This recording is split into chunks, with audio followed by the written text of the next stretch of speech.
વાત કરીએ આણંદમાં ભાજપ દ્વારા ચૂંટણીલક્ષી પ્રેસ કોન્ફરન્સ યોજવામાં આવી હતી। મધ્ય ગુજરાત પ્રભારી નરહરી અમીન દ્વારા માહિતી અપાઈ છે। ચૂંટણીને ધ્યાનમાં રાખીને પ્રચાર પ્રસારની રણનીતિ અંગે જાણકારી આપી છે।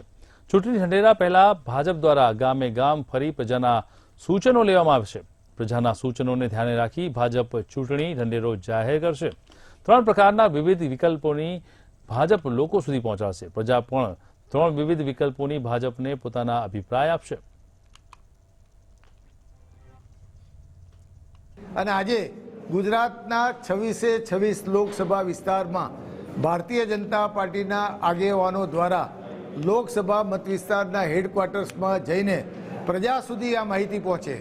અમારી વાનના મારફતે એમના જે કંઈ સૂચનો હોય એ સૂચનો પહોંચે અને એ સૂચનોના આધારે અમારો સંકલ્પ પત્ર તૈયાર થશે અને 2024થી 2029માં ફરીથી નરેન્દ્ર મોદી દેશના વડાપ્રધાન બનવાના છે। ત્યારે પ્રજાની અપેક્ષા મુજબ લોકોએ સૂચવેલા કામો પૂરા થાય એ દ્રષ્ટિને ધ્યાનમાં રાખીને આ અમારી વિડીયો વાન લોકસભા વિસ્તારમાં ગામે ગામ ફરનાર છે।